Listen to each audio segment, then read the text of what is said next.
Muy buenas, bienvenido y bienvenida a este encuentro con las píldoras de nuestra historia democrática para hacer memoria de Jerez, de lo que ha ocurrido en Jerez en el siglo XX, a la gran mayoría del tiempo que cubre ese siglo, desde la Segunda República hasta la confirmación oficial de un pueblo andaluz que quería su autogobierno dentro de España. Ahora que está el debate territorial tan candente todavía, pues recordamos ese periodo. Y hoy, ¿por qué hago referencia a esta autonomía de esta región?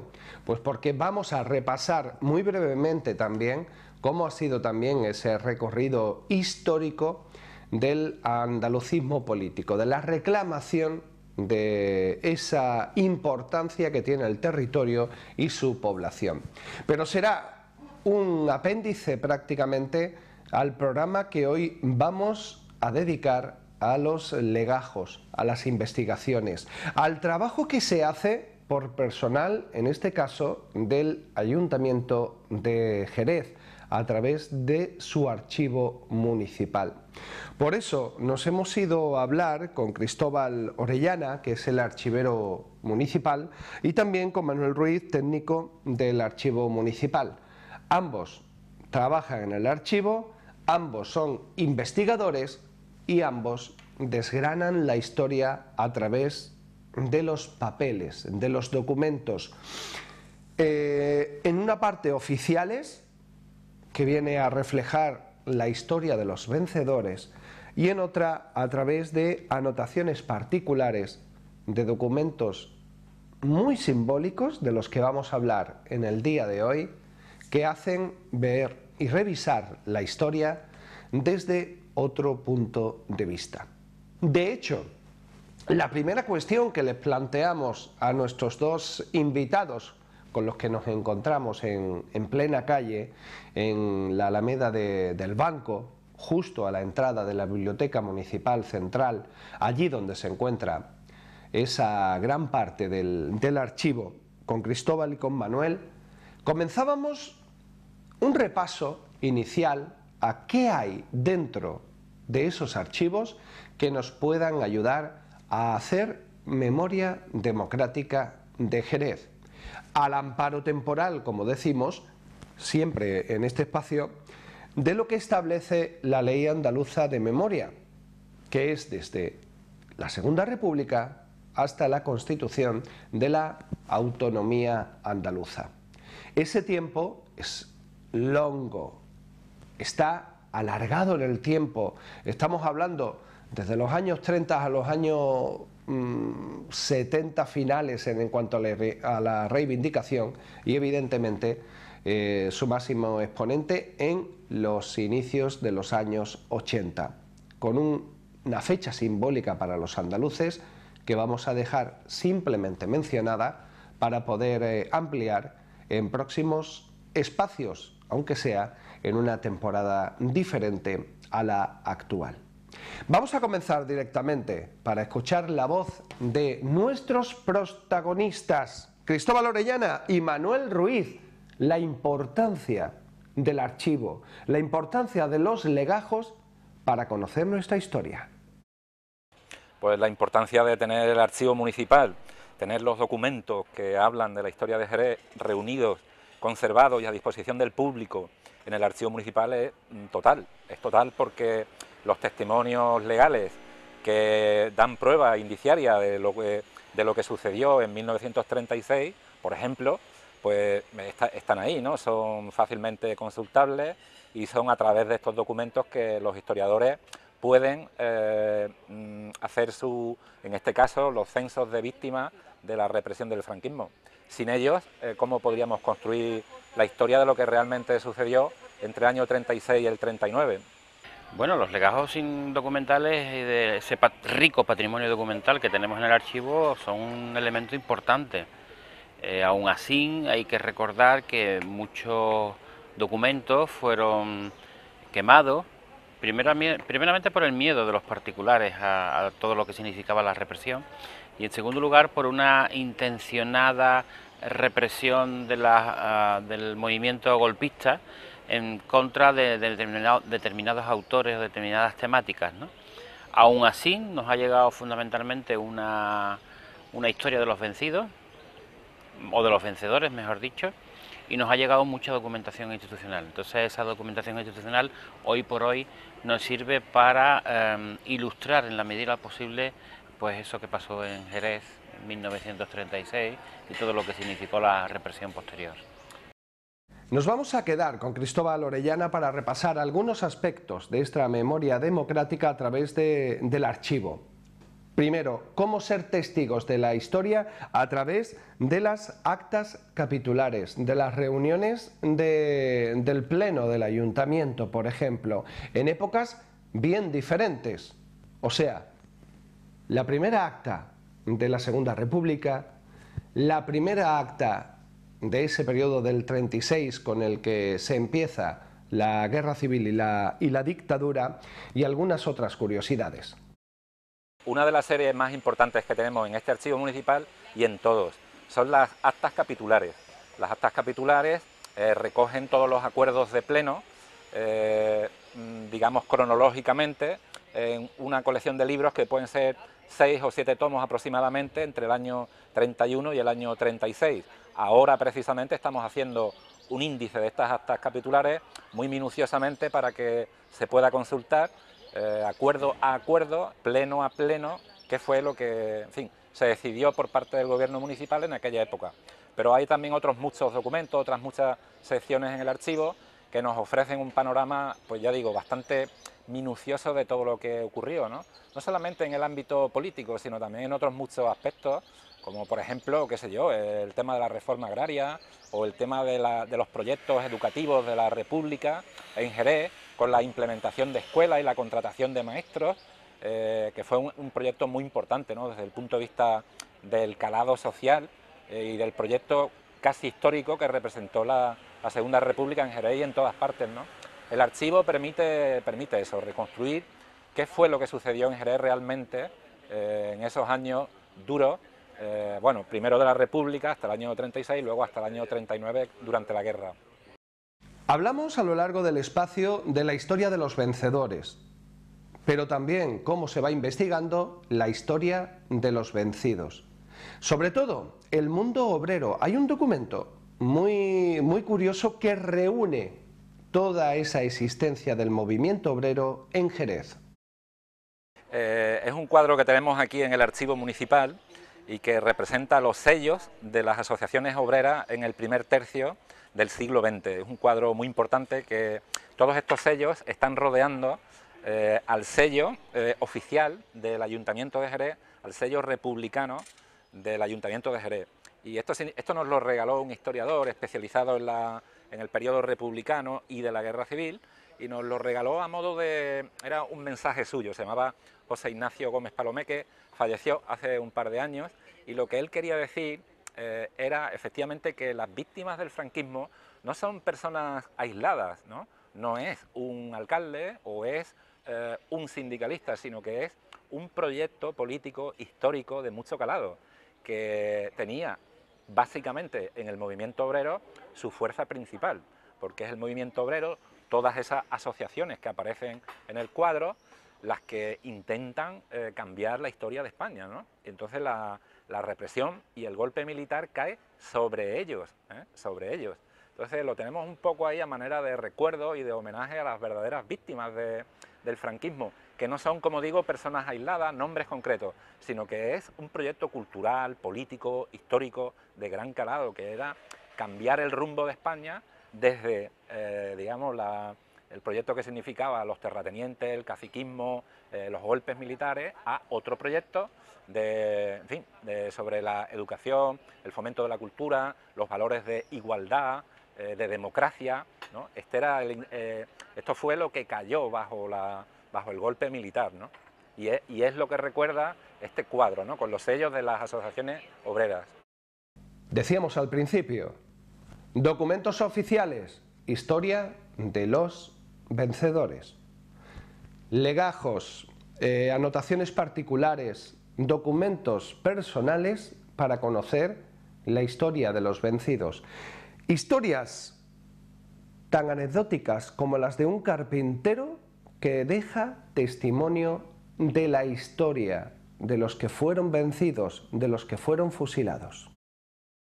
Efectivamente hay muchas pruebas documentales de lo que sucedió, no solo a través del archivo municipal, aunque finalmente esos documentos llegan al archivo municipal, ¿no? Y este es el caso efectivamente de una pequeña libreta que un carpintero en Jerez, donde fue escribiendo a lápiz los nombres de las personas que iban fusilando, ¿no?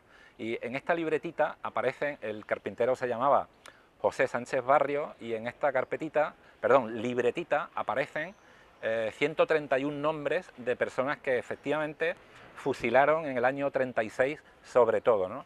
Hemos comprobado la veracidad de esos nombres y efectivamente es cierto que las personas que figuran ahí, aunque los nombres están incompletos, pues efectivamente las asesinaron, ¿no? Lo hemos comprobado a través de los documentos del archivo municipal y a través del archivo del Registro Civil de Jerez. ¿Qué se perseguía con todo esto? Documentos oficiales, no oficiales, que atestiguan la historia de lo que pasó. Pues nos lo dice nuestro protagonista en el día de hoy, Cristóbal Orellana. Al final, no era más que poner un régimen de terror, de miedo entre la población, para evitar sublevaciones, para evitar que la gente levantase su voz y, por supuesto, asentar el nuevo régimen que se estaba imponiendo. Bueno, sin duda, seamos claros, seamos muy claros. Lo que ocurrió aquí en Jerez, como en muchas otras ciudades, fue esta es la palabra adecuada, la que yo considero más adecuada, era una carnicería humana.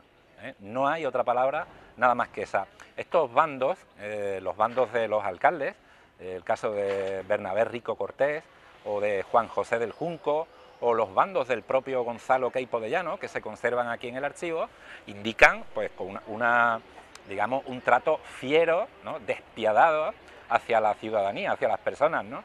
Y los bandos lo que vienen a decir básicamente es, pues al que no obedezca lo pasamos por las armas, ¿no? Y no eran bandos advirtiendo, sino eran bandos que ya documentaban, cercioraban, demostraban que algunas personas ya habían sido pasadas por las armas, ¿no? Entonces, en fin, efectivamente era un ambiente de terror, pero de terror en un grado que hoy nos cuesta trabajo imaginar, ¿no? Hablamos ahora con Manuel Ruiz, técnico del Archivo Municipal, y hablamos de varias cuestiones en torno a ese periodo de la historia que todavía está por descubrir prácticamente. Se habla de Jerez, pero ¿hubo guerra civil en Jerez? Está claro que no, pero no fue el periodo tan dulce como comentas alguno, ni tan cruel a lo mejor como muestran otros. Bueno, mejor que nos lo cuenten los documentos. ¿Cómo fue ese periodo? ¿Hubo guerra civil en Jerez? Sí, efectivamente, aquí está muy documentado y muy sabido ya el hecho de que hubo una entrega pacífica del ayuntamiento para evitar derramamientos de sangre y que a partir de ahí hubo una sistemática represión de todo lo que fueron las organizaciones obreras y sindicales y políticas que no estaban de acuerdo con el régimen golpista en este caso, ¿no?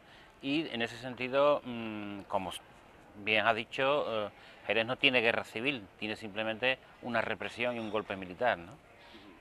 Lo hemos comentado y se lo preguntábamos a Manuel Ruiz sobre la importancia de los documentos oficiales y también de las anotaciones particulares. ¿Cómo escribimos nuestra historia? Bueno, está muy bien documentada la historia de los vencedores, hasta el punto de que cada jerezano que cae en el frente, en el acta del pleno, se anota una sepultura a perpetuidad con gratuidad para esa persona que había dado su vida en función de los ideales golpistas, ¿no? A la hora de documentar todo lo que significa la represión del movimiento obrero, hay que hacer una labor de rompecabezas, ¿no? Porque a veces los datos ni están tan claros ni se han querido hacer constar tan claro como para que pasaran a la historia. Por lo tanto, a veces, y por ese empeño que tenemos muchas entidades memorialistas a la hora de documentar y demostrar que realmente esto no es un invento y sobre todo saber la verdad de lo que pasó, pues realmente hay que hacer una labor de rompecabezas, de mosaico, ¿no? Juntar muchos datos, cotejarlos, comparar un dato con otro, un nombre con otro, y realmente eso está dando una cifra que, por supuesto, superan todas las oficiales que se dieron durante el franquismo, ¿no? Para el franquismo esto fue un paseo, y realmente aquí lo que se está demostrando año tras año es que hubo una represión sistemática e intencionada aquí. Lo lamentable es que todavía hay gente, incluso historiadores, que siguen siendo equidistantes ante estos hechos, que vienen a demostrar que realmente el franquismo, por muchas críticas y por muchos problemas que tuviera la República, es un régimen ilegal en origen e ilegítimo, por supuesto. Tú tienes que ir haciendo, como te decía, una labor de mosaico, de rompecabezas. A veces las actas de pleno pues recogen las muertes de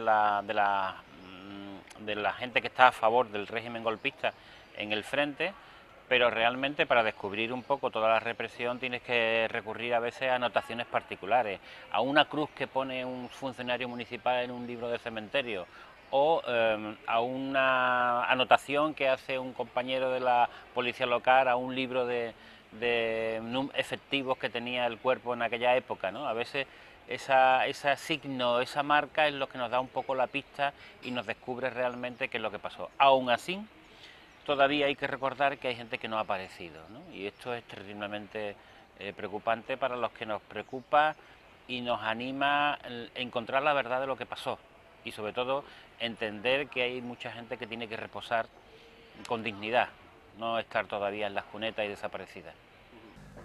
Y queremos finalizar esta parte de intervenciones porque Manuel Ruiz también es especialista en la historia de la autonomía, en historia del andalucismo, y queríamos preguntarle varias cuestiones en torno a este aspecto concreto. ¿Cómo se desarrolla ese movimiento andalucista, autonomista, en este territorio a lo largo de la historia que comprende este programa desde la Segunda República hasta los años 80?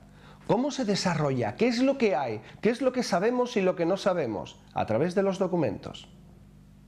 Bueno, durante la Segunda República hubo un movimiento importante en favor de un autogobierno, en favor de una autonomía dentro del contexto de la Constitución republicana. Jerez precisamente fue uno de los ayuntamientos que tiene un apoyo decisivo a toda esa campaña, más allá de la figura de Blas Infante por ser un poco el más conocido, pero aquí personajes como Adolfo Chacón Ferral, jefe de la policía local, represaliado, fusilado, asesinado por tanto, pues, y algunos de sus compañeros años después son reprimidos y son buscados y condenados precisamente por pertenecer a este tipo de movimientos, ¿no? Con lo cual, bueno, esto que parece ser una anécdota, pues también fue un elemento también de represión, un argumento represivo para un régimen que nacía tremendamente militarizado y tremendamente centralista, ¿no? Compartir las ideas liberales o simplemente de acuerdo a la Revolución Francesa, a los ideales de la Revolución, libertad, igualdad, fraternidad, pues era un motivo de peligro y por lo tanto era un motivo de persecución en aquellos días, ¿no? Es muy difícil restaurar y completar todo lo que fue el franquismo o el autonomismo, mejor dicho, o el andalucismo después del golpe del 36. La propia familia de Blas Infante quema gran parte de sus manuscritos, de sus libros, por miedo. Es un elemento fundamental, que es entre otras cosas lo que querían los golpistas, crear un régimen de represión de forma que el propio individuo se reprimiera a sí mismo, y en definitiva eso pues documentalmente significa un lastre importante a la hora de reconstruir la historia, claro. Hay algunos testimonios de personajes que conocieron a Blas Infante que los citan, Rodolfo Gil Benumella, José María Osuna, el médico, hasta que realmente todo eso emerge por la labor de los historiadores que empiezan a escarbar en la historia y nos damos cuenta que en la Segunda República pues ya hubo un movimiento hacia la autonomía que fue frustrado por el golpe militar del 18 de julio también, que hubo una serie de hitos, que hubo una serie de personajes, de símbolos, y todo eso se recupera en nuestra transición y por supuesto se legaliza incluso antes de la autonomía en la calle, entre otras cosas con el 4 de diciembre, por supuesto. Con esto despedimos el programa de hoy, pero quedan abiertas muchas preguntas, muchos interrogantes, mucha necesidad de poder conocer qué hay de la historia de Jerez a través del archivo municipal.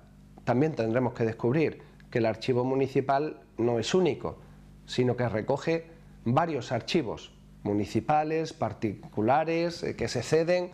La historia está ahí, entre los papeles, entre los documentos que, por ejemplo, se encuentran en el archivo municipal. Con esto nos quedamos, de momento, en este capítulo de Memoria Democrática de Jerez.